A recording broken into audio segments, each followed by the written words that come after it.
ভাইরা মা বোনেরা, সারা দেশ থেকে মাওলানা মতিউর রহমান নিজামী সাহেবের স্ত্রী জোর করে নিয়ে যাচ্ছে।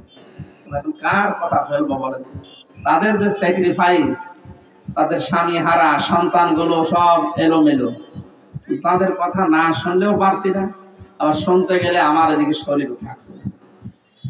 এদিকে নুরুল ইসলাম বুলবুল ভাই সেদিন চাঁপাইনবাবগঞ্জে জোর করে নিয়ে গেল, সেলিম ভাই সিলেটে নিয়ে গেল জোর করে, আমির জামাত সেদিন মৌলভী বাজারে নিয়ে যাচ্ছে জোর করে। কি করে এনাদের কথাও ফেলা যায় না, আমিও মরে যাবো কিনা আল্লাহ জানে। দোয়া চাচ্ছে আল্লাহ যেন আবার আগামীর মতো ওই যে আগের মতো স্বাভাবিক করে দেয়। শরীর সুস্থ হচ্ছে না।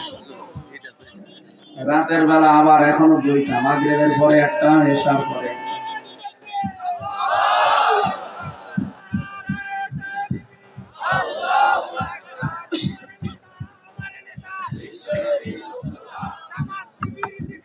হ্যাঁ মুরব্বি, হ্যাঁ ঠিক আছে, আলে মোহাম্মদ এখানে এটা বলে। হ্যাঁ আলহামদুলিল্লাহ ভাই, আমার মনে হয় যতটুকু বলেছি আল্লাহ আমাদেরকে যেন আমল করার তৌফিক দেন। মেয়েরা যারা এসেছেন, বিশেষ করে মেয়েদের জন্য পারিবারিক জীবন নিয়ে বই লিখেছি আমি। পারিবারিক জীবন নিয়ে দাম্পত্য যে কলহ, এর কারণে যে কি কি সমস্যা হচ্ছে। গাড়িটা কি চলে গেছে? গাড়ি আশপাশে থাকলে গাড়ি থেকে নিয়ে যাবেন, স্বামীকে দিয়ে ছেলেকে দিয়ে নিয়ে যান গাড়ি থেকে। আপনাদের জন্য একটা আছে, মেয়েদের জন্য একটা আছে, একটা পুরুষের একটা মেয়েদের, এগুলো নিয়ে যান, কাজে লাগান।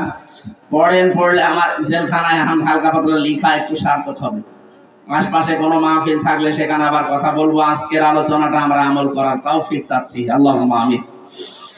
লা ইলাহা ইল্লা আনতা সুবহানাক ইন্নী কুনতু মিনাজ জালিমিন।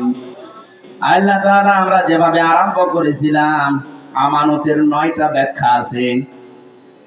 বাস্তবে এক কথায় বলতে গেলে আমানত যেটা আসলাম নেসার 58 নম্বর আয়াত থেকে মারিফুল কোরআনের তাফসীরের রেফারেন্স দিয়ে যতটুকু আমরা বুঝেছি,